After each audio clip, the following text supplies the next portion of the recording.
Welcome back, gorgeous ladies. If you're ready to step into the woman you've always dreamed of becoming, go ahead and smash that subscribe button, drop a like on this video, and join our Patreon for tons of exclusive extras. Now let's jump right into today's story. On a quiet Sunday evening, our living room had that peaceful, almost sleepy vibe. My husband Jack and I were lounging on the couch, only half paying attention to an old episode of Law & Order, Special Victims Unit. We'd seen the storylines so many times they felt like old friends, but there was something comforting about the familiar background chatter. It was one of the early seasons, back when the lead female detective rocked a stronger, more boyish look. I could tell Jack's eyes kept drifting to her, drawn in by that confident, no-nonsense energy and the way she effortlessly mixed what people usually label as masculine and feminine traits. I'd caught that spark in his gaze before. He's always had a quiet fascination with women who carry a touch of androgyny. He never really says it out loud, but after years together I know his tastes as well as he knows mine. And honestly, there's nothing wrong with that. Everyone appreciates different qualities. It intrigued me enough that I decided to gently tease him about it in a playful way. While his attention lingered on the screen, I shifted closer and rested my shoulder against his. My hand wandered softly along his arm, fingertips drawing lazy circles over his sweater before sliding across his chest. He glanced over, clearly surprised by the sudden affection, and gave me a shy little smile. It wasn't completely out of the ordinary. We have these sweet moments, but this time I could tell I'd caught him off guard. Eventually we made our way upstairs, leaving the TV softly murmuring downstairs. In the cozy warmth of our bedroom we enjoyed each other's company. I won't go into every detail, but let's just say it was an intimate, loving encounter that left us both feeling connected and wonderfully relaxed. In the peaceful quiet that followed, a fun idea started forming in my mind. I remember the times we'd played around with cross-dressing to spice things up. Jack always had this endearing, reluctant appeal whenever he slipped into my satin nighties or tried on a pair of my bright panties. There was something about switching roles and playing with expectations that always stayed with me. Tonight's spark reminded me there was more territory we could explore. I filed the thought away, waiting for the perfect moment to bring it to life. A few months went by without much fanfare. Late summer gently turned into early fall, and after an especially indulgent Labor Day weekend filled with barbecue and potato salad, we both complained about how snug our jeans were feeling. I suggested we both drop a few pounds and turned it into a friendly competition. We'd diet and exercise from then until December 1st. Whoever lost the most weight would win a no-holds-barred shopping spree at Macy's. The loser would have to wear whatever single item the winner chose. No arguments. I pitched the idea casually with my sweetest smile, and Jack agreed pretty easily. He probably figured it was just another one of my fun little schemes and nothing too intense. By the time Thanksgiving rolled around, I'd dropped a solid 10 pounds. Jack, on the other hand, had barely made a dent. He always claimed he hated dieting, and his lukewarm efforts showed it. On December 1st we did the official weigh-in. I'd won by a clear margin. Jack looked a little embarrassed and asked what I had in mind for him. Knowing there was no escape clause, I took my time building the suspense before smirking and saying, "Since you didn't take this challenge too seriously, I think a girdle is exactly what you need." The expression on his face was priceless. He'd clearly been bracing for something awkward, but maybe not quite that. He glanced down at his midsection, noticing the extra softness he'd picked up, and frowned. I stayed firm. "We'll pick it out together," I told him. "I already know the perfect shop." He tried to protest, but a deal's a deal, and we both understood that. That same weekend, conveniently close to Jack's birthday, I suggested we head into town for the day. I kept it simple in a denim skirt, tights, and a cozy sweater, while he wore a navy blue sweater with silver stripes and chinos. Nothing fancy. I drove us downtown to a charming row of old-fashioned shops with carved wooden signs and big bay windows displaying vintage styles. I led him along the sidewalk until we stopped in front of Celeste's Foundations. It was a classic lingerie and shapewear boutique that looked frozen in the 1960s. The window featured sturdy full-coverage bras, firm control girdles, and practical slips, more functional than flashy. Jack's eyes widened. "Here?" he asked in a hushed voice. "Of course," I replied with a bright smile.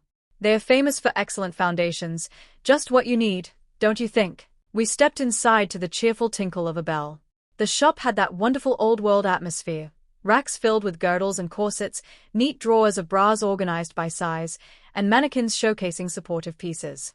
No other customers were around, just a cheerful young sales associate behind the counter. She wore a short skirt and snug sweater, her hair a vibrant lime green with a tiny stud in her nose. She introduced herself as Addie. I explained we were looking for something special. My husband had lost a bet and now needed to try on a girdle.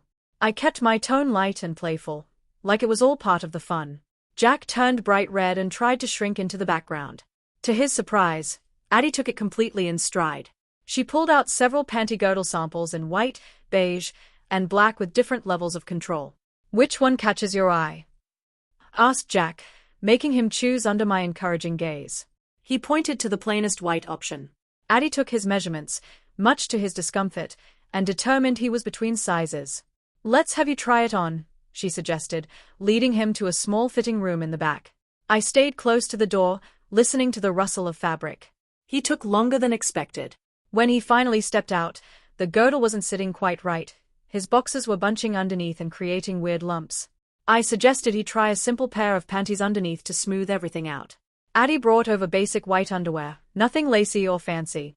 He tried again and got a slightly better shape, but there was still a bit of what Addie politely called a muffin top. We experimented with different styles, high-waisted versions with stronger panels, long leg options that needed stockings, and open bottom designs. Each one solved one issue but created another. During all this, a few more customers came in. Addie gracefully handled them, helping with bra fittings and chatting, while Jack stayed hidden in the dressing room, wrestling with one firm shaper after another. At one point, Addie's mother Celeste returned to the store. She was an elegant woman in her 50s with a natural air of authority. Addie casually explained our situation. Celeste studied Jack's build thoughtfully, then disappeared into the back and returned with a serious long-leg, high-waisted panty girdle featuring hook and eye closures, a side zipper, a satin front panel, decorative stitching, and a delicate little bow. It looked both powerful and strangely graceful. It took some effort and a few muffled sounds from Jack to get it on, but once fastened it worked beautifully, smoothing his tummy, cinching his waist. There was still a small roll above the top edge. Celeste recommended a long-line bra to create one seamless line. Jack's eyes went wide, but neither of us let him off the hook. She measured him, noted his band size, and explained the available cup styles. He ended up in a long-line bra with full cups that needed padding. Celeste added removable breast forms meant for post-surgery use, and suddenly Jack had a beautifully balanced feminine silhouette.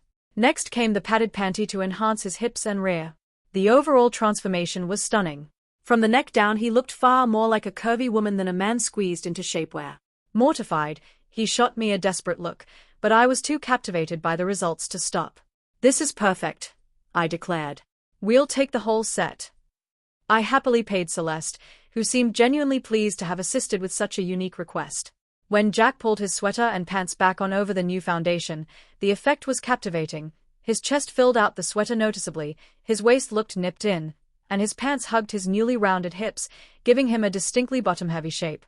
He kept tugging at the fabric, clearly self-conscious as we stepped back onto the street. The crisp December air greeted us. Jack crossed his arms tightly over his chest and hunched his shoulders, trying to stay invisible. I told him that looking so tense would only draw more eyes and encouraged him to loosen up. The sidewalks were lively with shoppers enjoying the mild day. To help him relax, or maybe just for my own amusement, I ducked into a boutique we often passed but rarely entered. I told him I'd only be a minute, and he nervously followed me inside. While he lingered near the door, I browsed the racks and found a pair of charcoal pinstripe dress pants with a hint of stretch that would glide perfectly over his padded figure and create a smoother line than his chinos ever could. I also grabbed a scarf with a subtle paisley print for a nice finishing touch. I paid quickly while Jack avoided eye contact with everyone. Once outside, I decided we both deserved a treat and suggested coffee at the nearby Starbucks. The cafe was warm and bustling, filled with the rich aroma of espresso. I guided Jack to a quiet corner table near the restrooms and told him to relax while I ordered. I came back with 2 lattes and set them on the small table. As we chatted softly, I gently teased him about his new curves, hinting that if he'd tried a little harder with the diet contest, he wouldn't be dealing with any of this now. Predicament, he simply let out a heavy sigh and tapped his foot with clear unease. Then, pretending to be clumsy, I knocked over my latte, letting it splash right onto his lap. He shot up in surprise as the front of his trousers became soaked. I acted immediately concerned. "Oh no, I'm so sorry," I said, digging through the entailer bag. "Look, I picked up some pants you can change into." They were just basic gray dress slacks, nothing extravagant. He appeared startled, but I gently slid the bag closer. "You can't walk around like that." These should actually fit you pretty well." He paused, his eyes flicking toward the men's restroom sign. I leaned in and whispered softly, "Dress the way you are now, you might actually draw less attention in the ladies' room. I'll make sure it's empty." The line was short, so I quickly checked inside and confirmed it was free. "All good," I told him with a small encouraging smile. Jack stepped into the ladies' room, holding the new pants tightly. While he changed, my mind wandered to how deeply we'd ventured into this. The shaping underwear, the bra, the breast forms, it was quite the transformation. Yet I recalled how fascinated he'd been by that strong, unconventional detective character on television, Zanki, and how he admired women who broke the mold. Maybe this was my way of revealing another perspective, that clothes and looks can be flexible, and anyone brave enough could try on a different version of themselves. When Jack came out, the pants hugged his figure closely, accentuating the new curves. He seemed deeply embarrassed and scanned the area to check if anyone was watching. Fortunately, everyone else was absorbed in their own conversations and coffee. I gestured for him to sit back down. We finished our drinks calmly this time, and I made sure not to spill anything else. Out on the sidewalk, I felt like extending the experience just a little further. We walked past a MAC Cosmetics boutique, and I gently pulled him inside. A stylish woman in a sharp black ensemble welcomed us. She introduced herself as Tanya and offered her help with a warm, professional smile. I explained casually that we were interested in seeing how a light touch of makeup could change my partner's appearance. I mentioned we'd seen TV makeovers and thought it could be an interesting experiment, carefully avoiding anything too direct that might make him uncomfortable. Tanya raised her eyebrows slightly but responded with grace and ease. She led Jack to a stool in front of a brightly lit mirror and began evaluating his face. She cleansed his skin softly, applied a sheer foundation, and added some concealer where needed. Jack looked like he wished he could disappear, but Tanya moved efficiently, stepping back now and then to check her progress. She defined his brows with precise strokes, added a soft neutral eyeshadow, and a delicate line. For the lips, she picked an understated shade that suggested confidence without being dramatic. It wasn't theatrical makeup, just enough to softly blend the lines and highlight his cheekbones and eyes. By the end, Jack appeared transformed. Not fully masculine or feminine, but noticeably different. The foundation garments, the fitted trousers, and now the subtle makeup worked together to show him in a fresh way. He didn't look like a costume. He simply stood on new territory, unsure yet fully present. We bought a few essentials, foundation, concealer, and that gentle lipstick, and Tanya placed them in a sleek black bag. As we left the store, Jack's tension was obvious. I linked my arm with his and steered us toward the car, noticing how the late afternoon light stretched across the pavement. People bustled around us without a second glance. In the middle of that crowd of strangers, his fears probably felt huge, but no one stared or commented. I hoped he realized that while appearances carry weight, they don't always bring the harsh judgment. Near the parking lot, I stopped and turned to him.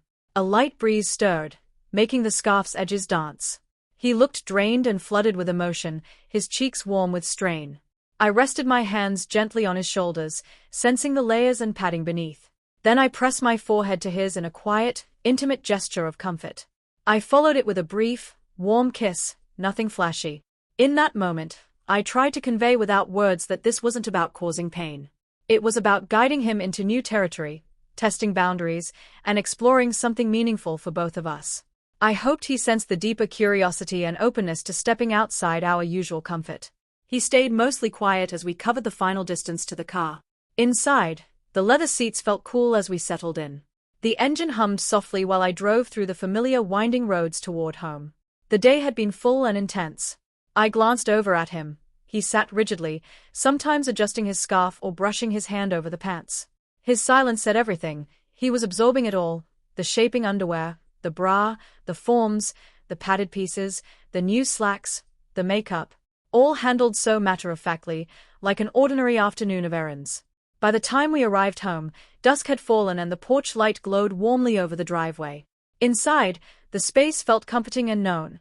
The worn armchair, the half-read newspaper on the coffee table, and the faint cinnamon scent from the candle I'd burned the previous evening. I kicked off my shoes and watched as he did the same. He seemed glad to be back in safe surroundings. We moved to the living room, where I reached over and gave his hand a gentle, reassuring squeeze. He exhaled deeply. There was no rush for deep conversations tonight. We were worn out. Maybe we'd reflect on it tomorrow or in the coming days and what it meant. For now, It was enough that we'd made it through this unusual journey together, still connected, and perhaps quietly altered in small but real ways. He headed upstairs to change. I knew he'd remove the girdle, bra, and padding with care, probably breathing easier as everything came off and his body returned to its natural form. He might pause in front of the mirror, reflecting on the day, and then fold the new items away, unsure if they'd see the light of day again. Downstairs, I grabbed the remote and flipped through channels without much focus. Soon the soft sounds of movement upstairs faded into silence. The house grew quiet, but it was a thoughtful, electric kind of quiet filled with things left unsaid. A few minutes later, he returned downstairs in his regular clothes, looking more like the Jack I'd known for so long. We ordered simple takeout and ate it slowly, sharing a few gentle smiles. We didn't dive back into the day's events right away. Sometimes it's better to let things settle before picking them apart. After dinner, we watched another show, slipping back into our familiar rhythm. The earlier strain slowly melted away, even as memories of the adventure stayed with us. Before long, it grew late. We turned off the lights and went upstairs. I noticed the shopping bag sitting neatly on a chair, the box from Celeste's, the small Mac bag, and the folded-in tailor one. They served as quiet reminders of everything that had unfolded, waiting to be stored or revisited depending on where the future led us. We climbed into bed, and I rested my head on his shoulder. Tired as we both were, the blankets felt wonderfully cozy. Outside, a passing car's headlights briefly swept across the bedroom wall before vanishing into the night. I reflected on how unusual and captivating the day had been. Without speaking, I felt his hand find mine in the darkness. We drifted off to sleep like that, with tomorrow on the horizon, holding possibilities we hadn't even considered yet. Did you enjoy the story? Hit that like button and share your thoughts in the comments below. Want to hear more stories like this? Subscribe and turn on the bell for exclusive content and early access. Check out our Patreon. The link is in the description. Or catch any of the videos playing on the side. Thanks for watching, and I'll see you in the next one.